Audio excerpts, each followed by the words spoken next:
My name is Scarlett. I am 16. And this is the story of how X-rays finally exposed the truth everyone refused to see. The boot crashed into my ribs with surgical precision. Not a random strike, but the exact spot Charles had targeted last month. The bruises had barely yellowed. A fresh wave of agony exploded through my chest as something cracked deep inside. Domestic silence is the loudest sound in the world. Drop a muscle emoji in the comments if you've ever had to stay strong when you were falling apart inside. Let's see how many survivors are here with us tonight. The sound of that snap echoed in the soundproof gym like a gunshot in a library. "Get up," Charles said. His voice wasn't loud. He never raised his voice. He didn't have to. He stood over me, checking the time on his platinum watch, as if my broken rib were a scheduling conflict he now had to manage. "Champions don't stay on the mat, Scarlett. Get up." Tried. I really did. My brain sent the command to my muscles, but my body revolted. My lungs refused to expand. Every shallow breath sent lightning arcing through my torso. Black spots danced across my vision as I curled protectively around my own ribs, trying to hold myself together. Mom's footsteps hurried across the polished hardwood floor. Her face went pale when she saw me on the mat, clutching my side. But she didn't rush to hold me. She didn't call 911. She stopped 3 feet away, her eyes darting to Charles first, gauging the temperature of the room before she even looked at her daughter. "What happened?" she whispered, though we all knew. We always knew. "Missed the landing on the vault," Charles answered for me, smoothing the front of his designer tracksuit. Sloppy form. She hesitated on the approach. If she wants gold, Michelle, she has to learn that hesitation has consequences. Mom nodded automatically, a reflex honed over 5 years of marriage to a man who treated his family like a portfolio that needed constant correcting. She knelt beside me, her hands hovering but not touching, as if afraid she might catch my failure. "Okay," she said, her voice trembling just enough to betray the fear she buried under layers of expensive foundation. "Okay, let's get you to the car. You missed the landing. That's what happened. You missed the landing." The familiar dance began. The construction of the narrative. The rehearsal of the lie. The silent agreement to protect the monster because he paid for the mansion we lived in. Charles sighed. The sound of a man inconvenienced by mediocrity. "I'll pull the car around. Don't bleed on the upholstery." As Mom helped me stand, I bit through my lip to keep from screaming. The pain wasn't just a physical sensation. It was a noise, a high-pitched frequency that drowned out everything else. I caught my reflection in the floor-to-ceiling mirrors that lined the gym walls. Ghostly pale, lips tinged blue, eyes wide with a terror that had nothing to do with gymnastics. "Remember, Scarlett," Mom whispered as we walked slowly toward the garage, her grip on my arm tight enough to bruise. "We can't have questions. Not now. Not with the regionals coming up. Charles is doing this for you. To make you tough. To make you a winner." I nodded because nodding hurt less than speaking. That was the script. Charles wasn't abusive. He was demanding. He wasn't violent. He was creating a champion. It was a twisted logic that had become the air we breathed in this glass house. The car ride was a study in suffocation. Charles drove his pristine luxury sedan with the smooth precision of a surgeon. The interior smelled of rich leather and new money. Classical music played softly from the speakers. Vivaldi, I think. The contrast between the serene environment and the agony exploding in my chest made me feel like I was losing my mind. I sat in the back, shallow breathing, counting the seconds. 1, 2. Don't cry. Tears are for losers. 3, 4. Don't pass out. Weakness is a choice. Charles met my eyes in the rearview mirror. His gaze was flat, devoid of empathy. "You need to learn to control your body, Scarlett," he said, adjusting the climate control. "Pain is just information. Tells you what you did wrong. Next time, stick the landing." I looked out the window as the city blurred by. People walking dogs, couples holding hands. A world where mistakes didn't result in broken bones. They had no idea what happened behind the gates of our estate. They saw the donations, the galas, the perfect family photos in the society pages. They didn't see the price of admission. St. Jude's Medical Center didn't look like a hospital from the VIP entrance. It looked like a hotel lobby, smelling of fresh lilies and sanitized money. We didn't sit in the plastic chairs of the waiting room. We didn't wait at all. Charles walked up to the reception desk, tapped the platinum donor card on the marble counter, and the seas parted. "Mr. Sterling," the administrator said, her smile tight and practiced. "We weren't expecting you." "Clearly," Charles clipped, not breaking stride as he guided Mom and me toward a private suite. "Scarlett had a training accident. We need discretion. No residents, no interns, and absolutely no press." They ushered us into a room that looked more like a corporate office than a place for healing. There were mahogany cabinets covering the medical equipment, and a view of the skyline that cost more than most people's mortgages. Mom sat in the corner, twisting her diamond ring, her eyes fixed on the floor. She was already in recovery mode, mentally rewriting the last hour to fit the family narrative. I sat on the edge of the exam table, holding my breath. Every inhalation was a jagged knife in my side. Then Nurse Lisa walked in. She wasn't like the administrator. She didn't smile at Charles. She didn't look at his watch or his shoes. She looked straight at me. She was older, with gray hair pulled back in a severe bun and eyes that had seen everything people try to hide in an emergency room. "I'm Lisa," she said, her voice rough like gravel. "I'm taking her vitals." "We need something for the pain," Charles commanded, stepping between us. "And then we're leaving. We have a flight to catch in the morning for a specialist in Zurich." Lisa didn't even blink. "I need to assess the patient first, sir. Please step back." Charles stiffened. He wasn't used to being told what to do in a building that had his name on the West Wing. "I don't think you understand who I am." "I know exactly who you are," Lisa said, checking the monitors. "You're the man standing between me and my patient. Step back." She turned to me, and for a second, her professional mask slipped. I saw concern. Real terrified concern. "Can you tell me what happened, honey?" I opened my mouth, but the words died in my throat. I looked at Charles. His face was a mask of calm expectation. He wasn't threatening me. He didn't have to. The threat was built into the foundation of our lives. And that's when the trap snapped shut. It wasn't just fear that kept my mouth shut. It was loyalty. A twisted, sick kind of loyalty. I was the golden child. I was the investment. Charles had spent millions on the gym, the coaches, the private tutors, the travel. I was the stock that was supposed to pay dividends in gold medals and magazine covers. If I spoke, the stock crashed. The family was delisted. People think abuse victims stay quiet because they are weak. We stay quiet because we are strong enough to carry the weight of everyone else's expectations. I had been trained to endure physical agony for a perfect score. This was just another performance. I was the keeper of the family image. My silence was the glue holding this glass house together. If I told the truth, Mom would lose the lifestyle. Charles would lose his reputation. I would lose my dream. So I looked Nurse Lisa in the eye, took a shallow breath that made my vision swim, and delivered my lines. "I missed the landing," I whispered. "I was clumsy. I just need something for the pain so I can get back to training." Lisa didn't write it down. She paused, her hand hovering over my rib cage. She gently pressed.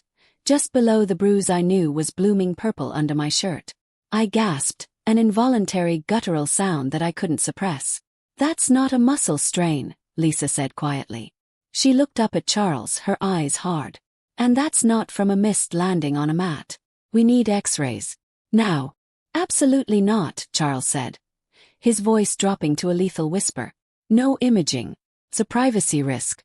If those scans leak, it could affect her sponsorship deals. We are leaving." "She has difficulty breathing," Lisa countered, not backing down an inch. "If she has a punctured lung and you put her on a plane to Zurich, you will kill her. Is that what you want, Mr. Sterling?" The air in the room turned to ice. Mom let out a small, choked sob from the corner. Charles looked at Lisa, calculating the risk, calculating the cost of a dead stepdaughter versus a live witness. "Fine," he spat. "Do the scan. But I want the files sealed. And if a single pixel of those images leaves this room, I will have your license and your pension by morning." Lisa didn't flinch. She just unlocked the wheels of the gurney. "Let's go, Scarlett." As she wheeled me out, leaving Charles and Mom in the suite, I felt a strange sensation. It wasn't relief. It was terror. Because I knew what those machines would see. They wouldn't just see the break from today. They would see the history. They would see the map of every training accident for the last 3 years. Science doesn't care about sponsorships. It doesn't care about platinum donors. It only cares about the truth. And my truth was about to be projected on a high-definition screen. "I need to prep the patient for the scan," Lisa announced, her hand still on the gurney. "Family waits outside. Standard protocol for radiation safety." Charles didn't move. He stood there like a statue carved from arrogance and Italian wool. "I stay. I am her legal guardian, and given the incompetence I've witnessed so far, I am not leaving her unsupervised." "It's not a negotiation," Lisa said, her voice flat. She didn't look at him, she looked at Mom. "Ma'am, you need to step out. Now." Mom looked at Charles. It was a reflexive, terrified glance, a dog checking with its master before accepting a treat. She was paralyzed. And in that moment, looking at her beautiful hollowed-out face, I understood something that hurt worse than the broken rib. She wasn't just an enabler. She was a casualty. There is a concept in psychology called the boiling frog effect. If you drop a frog into boiling water, it jumps out immediately. It recognizes the danger. But if you put it in tepid water and slowly, methodically turn up the heat, it doesn't move. It adjusts its body temperature to match the environment. Conserves energy. It stays still until it is boiled alive. Charles didn't start with kicks to the ribs. He started with flowers. He started with private jets to Paris and diamond earrings for anniversaries. Then came the corrections.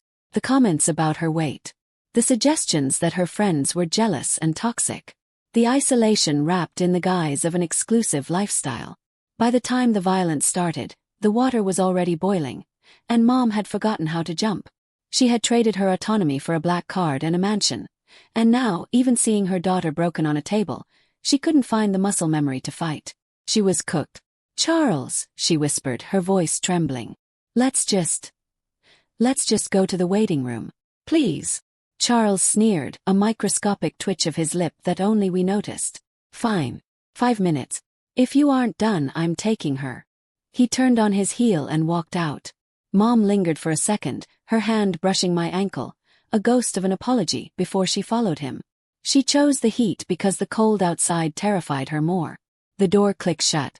The silence in the room was sudden and heavy. Lisa didn't waste a second. She didn't prep me. She didn't ask for insurance. She unlocked the wheels and pushed the gurney, moving with a speed that bordered on frantic. "We don't have 5 minutes," she muttered, steering us down the corridor toward imaging. "We have until he makes a phone call to the chief of medicine." We entered the radiology suite. It was cold, dark, and smelled of ozone. The technician looked up, startled, but Lisa waved a badge. "Emergency trauma. I need a full thoracic series. Now." They shifted me onto the cold table. The movement made white light explode behind my eyelids, but I didn't make a sound. I just lay there, staring at the ceiling tiles, counting. 1, 2.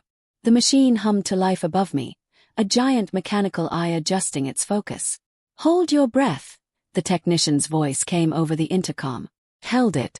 I held the pain, the fear, the secrets. Blick. The machine whirred. It was taking a picture of the truth. "Breathe." I exhaled, a shuddering, jagged release. Lisa was behind the glass, staring at the monitors. I couldn't see her face, but I saw the technician's. He stopped chewing his gum. He leaned forward, squinting at the screen, then looked through the glass at me with an expression of pure horror. Lisa came back into the room a moment later. She wasn't moving fast anymore. She moved slowly, like she was wading through water. She didn't look at me. She walked straight to the lightbox on the wall and clipped the films up. The screen flickered to life, illuminating the room in a ghostly blue glow. And there it was, the map of my life. "Do you know what this is?" Lisa asked softly, tracing a finger over the image of my ribcage. "My ribs," I whispered. "No," she said. "This is a timeline." She pointed to a bright white line, jagged and sharp. "This is today. A fresh fracture of the 7th and 8th ribs. Clean breaks."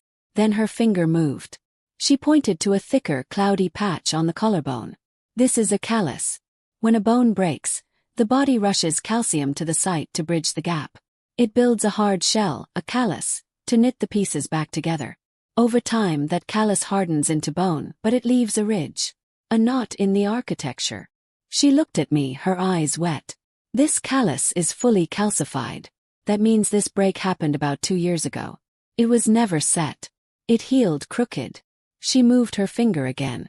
A faint white line on the lower ribs. This is in the remodeling phase. Maybe 6 months ago. Another spot. 3 months. The science was undeniable. Bone remodeling isn't a theory. It's a biological diary. The body keeps the score even when the mind tries to forget. You can lie to a teacher. You can lie to a social worker. You can lie to yourself. But you cannot lie to calcium and phosphate. You cannot gaslight a skeleton. The scan showed 12 fractures, 12 flare-ups of Charles's temper, 12 times Mom looked away, 12 missed landings. I'd been forced to call accidents.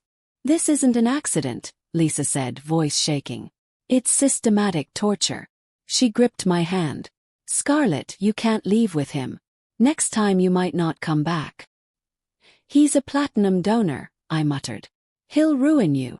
Let him. The door banged open. Dr. Eris rushed in red-faced.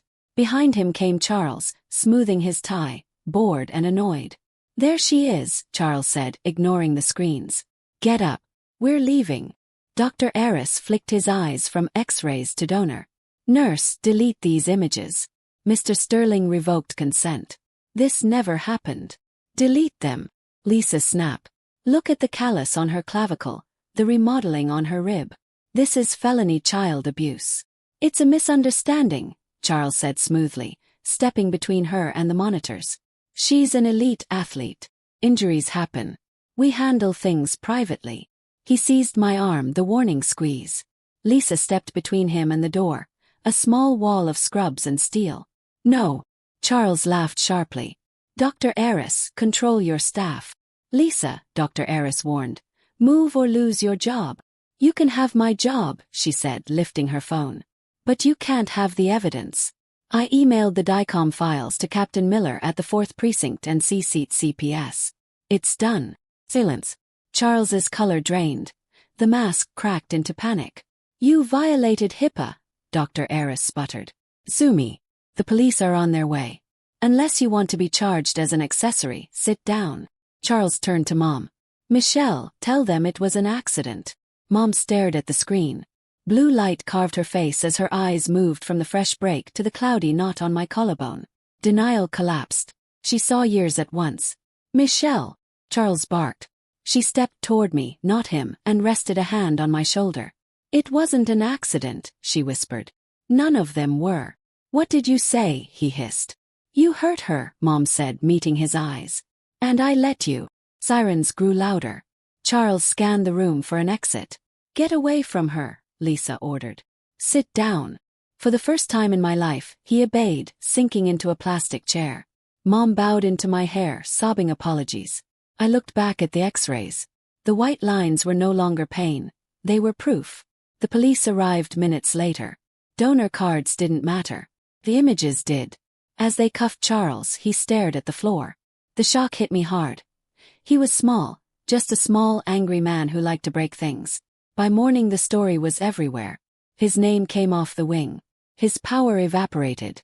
6 months later I sat in a quiet townhouse bedroom with soft yellow walls. My ribs had healed, but gymnastics was over. I didn't mourn it. I'd found another dream. On my desk stood a framed print of my final X-ray. Straight bones, thick calluses. Healing, I'd learned, doesn't erase breaks. It reforges them stronger. I faced the camera on my live stream. They tell you to keep quiet, I said. But silence doesn't protect you. It protects them. I held up the X-ray. The truth is inside you. Don't let anyone bury it. If a secret is hurting you, let it out. Once truth is in the light, the monsters disappear. And what's left is you. Stronger, unbreakable, free.